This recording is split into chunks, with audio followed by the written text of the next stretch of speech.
ఎన్టీఆర్ రజనీకాంత్ అభిమానుల మధ్య తెలియకుండానే వార్ వాతావరణం ఏర్పడుతోందా? అదేంటి, ఆయన ఉండేది తమిళనాడులో, తారక్ ఉండేది మన దగ్గర. అలాంటప్పుడు ఇద్దరి ఫ్యాన్స్ కి గొడవలేంటి అనుకుంటున్నారా? ఈ స్టోరీ చూసేయండి. సీన్ అంతా కన్ఫ్యూజన్ లేకుండా కళ్ళ ముందు కనిపిస్తుంది. ఒకసారి బాక్స్ ఆఫీస్ దగ్గర పోటీ పట్టారంటే యాదృచ్ఛికం అనుకోవచ్చు. కానీ అదే సీన్ మళ్ళీ మళ్ళీ రిపీట్ అవుతుంటే ఏమనాలి? తాజాగా జూనియర్ ఎన్టీఆర్, రజనీకాంత్ విషయంలో ఇదే జరుగుతోంది. ఈ ఇద్దరి రాబోయే 2 సినిమాలు ఒకరితో ఒకరు పోటీ పడబోతున్నాయి. అందులో ఒక వార్ అయితే అఫీషియల్, మరొకటి ఆన్ ద వే. రజనీకాంత్ ప్రస్తుతం జైలర్ 2 సినిమాతో బిజీగా ఉన్నారు. దీనికంటే ముందే కూలీ సినిమాను పూర్తి చేశారు రజనీ. పోస్ట్ ప్రొడక్షన్ పనులు వేగంగా జరుగుతున్నాయి. ఆగస్టు 14న కూలీ విడుదల కానుంది. అదే రోజు ఎన్టీఆర్ వార్ 2 కూడా రానుంది. అందులో హృతిక్ రోషన్ మరో హీరోగా నటిస్తున్నారు. ఈ సినిమాతోనే బాలీవుడ్ డెబ్యూ చేస్తున్నారు యంగ్ టైగర్. వార్ 2, కూలీ ఈ 2 ఆగస్టు 14నే రానున్నాయి. ఇదే పెద్ద పోటీ అనుకుంటే తాజాగా వీళ్ల నెక్స్ట్ సినిమాలు కూడా ఒకే సమయంలో విడుదలయ్యేలా కనిపిస్తున్నాయి. రజనీకాంత్, నెల్సన్ కాంబినేషన్లో వస్తున్న జైలర్ 2 సినిమాను 2026 ఏప్రిల్లో విడుదల చేయాలని చూస్తున్నారు.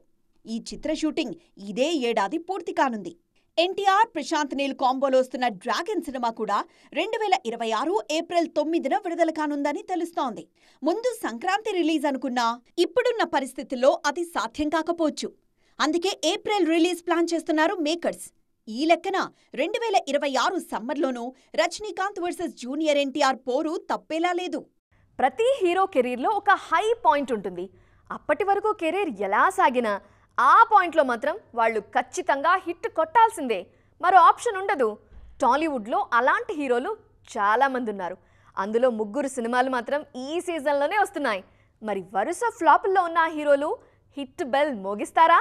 సినిమాలైతే వరుసగా చేస్తుంటారు గానీ హిట్స్ విషయానికొచ్చేసరికి చాలా గ్యాప్ ఇస్తూ ఉంటారు నందమూరి కళ్యాణ్ రామ్. 2005లో అతనొక్కడే, 2015లో పటాస్, 2022లో బింబిసార. ఇదిగో ఇలా ఒక్కో హిట్కు అటు ఇటుగా ఓ 10 ఏళ్ల గ్యాప్ ఇస్తూ ఉంటారు. తాజాగా ఈయన అర్జున్ సన్ ఆఫ్ వైజయంతి సినిమాతో వస్తున్నారు. విజయశాంతి ఇందులో కీలక పాత్రలో నటిస్తున్నారు. బింబిసార తర్వాత హిట్ లేని కళ్యాణ్ రామ్ ఈ సినిమాపై చాలా నమ్మకంగా ఉన్నారు. మరో 20 ఏళ్లు గుర్తుండిపోయే cinema Arjun son of Vyjayanthi అంటున్నారీయన. మరోవైపు శర్వానంద్ పరిస్థితి ఇంతే. 10 ఏళ్ల కిందట వరుస విజయాలందుకున్న శర్వా కొన్నేళ్లుగా సైలెంట్ అయిపోయారు. ప్రస్తుతం నారీ నారీ నడుమ మురారి అంటూ రొమాంటిక్ కామెడీతో వస్తున్నారీయన. సామజవర్గమన ఫేమ్ రామ్ అబ్బరాజు ఈ నారీ నారీ నడుమ మురారికి దర్శకుడు. వరుస ఫ్లాపుల్లో ఉన్న శర్వాకు ఈ సినిమా కీలకం. మన్కి మంచు మనోజ్, బెల్లంకొండ శ్రీనివాస్, నారా రోహిత్ సైతం భైరవం సినిమాతో కంబ్యాక్ ఇవ్వాలని చూస్తున్నారు. స్టార్ హీరోలు ఏడాదికి ఒక్క సినిమా చేయడానికి తంటాలు పడుతున్నారు. కానీ ఇక్కడో హీరో మాత్రం నటుడిగా, దర్శకుడిగా, నిర్మాతగా ఆల్ రౌండర్ అనిపించుకుంటున్నాడు. ఏమాత్రం టెన్షన్ లేకుండా ఒప్పుకున్న ప్రాజెక్ట్స్ అన్నీ పూర్తి చేస్తున్నారు. పైగా అన్ని ఇండస్ట్రీలో కవర్ చేస్తున్నారు. మరి మల్టీ టాస్కింగ్లో మాస్టర్ డిగ్రీ చేసిన ఆ హీరో ఎవరో తెలుసా? Dhanush, the all rounder of Indian cinema. హీరోగా, దర్శకుడిగా, నిర్మాతగా ఇప్పుడీయన ఫుల్ బిజీ. పాపాండి సినిమాతో దర్శకుడిగా మారిన ధనుష్ రాయన్తో గతేడాది బ్లాక్ బస్టర్ కొట్టారు. ఈ మధ్యే జాబిలమ్మ నీకు అంత కోపమా అంటూ క్యూట్ లవ్ స్టోరీతో వచ్చారు. తాజాగా ఇడ్లీ కడాయి సినిమాను తెరకెక్కిస్తున్నారు. ఇందులో ఈయనే హీరో. దర్శకుడిగానే కాదు, నటుడిగానూ ధనుష్ ఫుల్ బిజీ.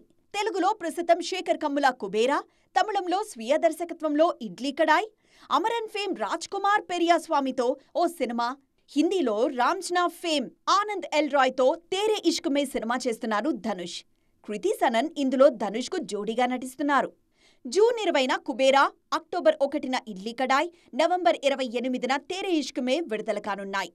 ఇక తాజాగా కర్ణన్ ఫేమ్ మారీ సెల్వరాజ్తో సినిమా ప్రకటించారు ధనుష్. ఏడాదికొక్క సినిమాలో నటించడానికే స్టార్ హీరోలు తంటాలు పడుతుంటే ధనుష్ మాత్రం నటిస్తూ, నిర్మిస్తూ, దర్శకుడిగానూ సత్తా చూపిస్తున్నారు. ఇప్పుడున్న పోటీలో 2 ఏళ్ల కంటే ఎక్కువ స్టార్ హీరోయిన్ హోదా కంటిన్యూ చేయటం కష్టమే. ఈలోపు ఎవరొకరు వచ్చేస్తారు, మరో దారి చూసుకోవాల్సిందే. పూజా హెగ్డే సైతం ఇదే చేస్తున్నారు. ఇప్పుడు హీరోయిన్ ఆఫర్స్ వస్తే వెల్ అండ్ గుడ్, లేదంటే మాత్రం మరో ఆప్షన్ రెడీగా ఉంది. మరి పూజా ఫాలో అవుతున్న ఆ రూట్ ఏంటి? ఇండస్ట్రీలో టైం ఎప్పుడూ ఒకేలా ఉండదు. హీరోయిన్లకైతే మరీనూ. ఒక్క కొత్త అమ్మాయి చాలు పాత వాళ్లను పక్కన పెట్టేయడానికి. పూజా హెగ్డే విషయంలోనూ ఇదే జరుగుతోంది. తెలుగులో పూర్తిగా ఖాళీ. తమిళ్లో ఒకటో రెండో సినిమాలున్నాయి. దాంతో స్పెషల్ సాంగ్స్ వైపు అడుగులేస్తున్నారు పూజ. ఇలాగైతే మరో 2 ఏళ్లైనా సర్వైవ్ అవ్వచ్చని అమ్మడి ప్లాన్. 6 ఏళ్ల కిందటే రంగస్థలం సినిమాలో రామ్ చరణ్తో స్పెషల్ సాంగ్ చేశారు పూజా హెగ్డే. జిగేల్ రాణి పాటలో పూజ వేసిన స్టెప్పులకు థియేటర్స్ మోతెక్కిపోయాయి. ఆ తర్వాత F3లో లైఫ్ అంటే మినిమం ఇట్టా ఉండాలా అంటూ స్పెషల్గా చిందులేశారు. ఇది బాగానే వర్కౌట్ అయింది. తాజాగా రజనీకాంత్ కూలీ సినిమాలో నటిస్తున్నారు పూజ. జైలర్లో తమన్నా తరహాలో సాగే పాత్రనే కూలీలో చేస్తున్నారు పూజ. దీంతో పాటు సూర్యతో రెట్రో, విజయ్తో జననాయగన్ సినిమాలు చేస్తున్నారీమె. ఇవి కాకుండా సోషల్ మీడియాలో ఫోటోషూట్స్ చేస్తూనే ఉంటారు పూజా హెగ్డే. ఇకపై హీరోయిన్గానే కాదు, స్పెషల్ సాంగ్స్ కూడా చేస్తూనే ఉంటా అంటున్నారు ఈ బ్యూటీ. మరి పూజ తీసుకున్న ఈ నిర్ణయం ఆమె కెరియర్ను ఎటువైపు తీసుకువెళ్తుందో చూడాలి. గురువు నుండి విద్య నేర్చుకున్నప్పుడు ఆ గురువునే కదా ఫాలో అవుతారు. ఇప్పుడు అట్లీ కూడా అదే చేస్తున్నారు. తెలిసి చేస్తున్నారో తెలియక చేస్తున్నారో తెలియదు కానీ తన కెరీర్ అంతా గురువునే ఫాలో అవుతున్నారు ఈ దర్శకుడు. అప్పట్లో శంకర్ ఏం చేశారో ఇప్పుడు అట్లీ అదే చేస్తున్నారు. ఇంతకీ ఈ గురు శిష్యుల కథ ఏంటో చూద్దాం రండి. ఇప్పుడంటే ఫ్లాపులతో రేసులో కాస్త వెనకబడ్డారు కానీ ఒకప్పుడు శంకర్ పేరు చెప్తే బాక్సాఫీస్ షేక్ అయిపోయేది. పాన్ ఇండియన్ సినిమాల ట్రెండ్ లేనప్పుడే ఆయన సినిమాలు అన్ని ఇండస్ట్రీల్లో శాసించాయి. ఆయన శిష్యులు కూడా శంకర్ స్థాయిలోనే ఆలోచిస్తున్నారు.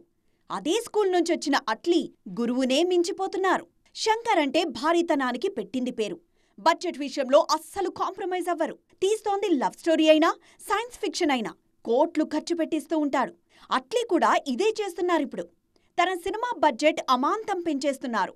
పైగా సినిమాల ప్యాటర్న్ విషయంలోనూ గురువు శంకర్నే ఫాలో అవుతున్నారు అట్లీ. జెంటిల్మెన్ సినిమాతో దర్శకుడిగా పరిచయమైన శంకర్ కెరియర్ మొదట్లో ప్రేమికుడు, జీన్స్ లాంటి ప్రేమ కథలు తెరకెక్కించారు. ఆ తర్వాత సోషల్ మెసేజ్ ఉన్న భారతీయుడు, ఒకే ఒక్కడు, అపరిచితుడు, శివాజీ లాంటి సినిమాలతో కొత్త ట్రెండ్ క్రియేట్ చేశారు. వాటి తర్వాత రోబో లాంటి సైన్స్ ఫిక్షన్ సినిమాల వైపొచ్చారు. రాజారాణి లాంటి లవ్ స్టోరీతో దర్శకుడిగా మారిన అట్లీ తేరీతో కమర్షియల్ హిట్ కొట్టారు. ఆ తర్వాత అదిరింది, విజిల్, జవాన్లలో సోషల్ మెసేజ్ ఇచ్చారు. తాజాగా గురు స్టైల్లోనే అల్లు అర్జున్ సినిమాతో సైన్స్ ఫిక్షన్ డ్రామా వైపు అడుగులేస్తున్నారు. 600 కోట్లతో ఈ సినిమాను సన్ పిక్చర్స్ నిర్మించనుంది. మొత్తానికి గురు బాటలోనే నడుస్తున్నారు అట్లీ. సో చూసారు కదా, ఇది ఇవాల్టి సైన్మా 2.0. మరిన్ని ఇంట్రెస్టింగ్ అండ్ కలర్ఫుల్ ఫిల్మ్ డీటెయిల్స్తో మళ్ళీ కలుద్దాం. టిల్ దెన్ బాయ్, జై జీన్.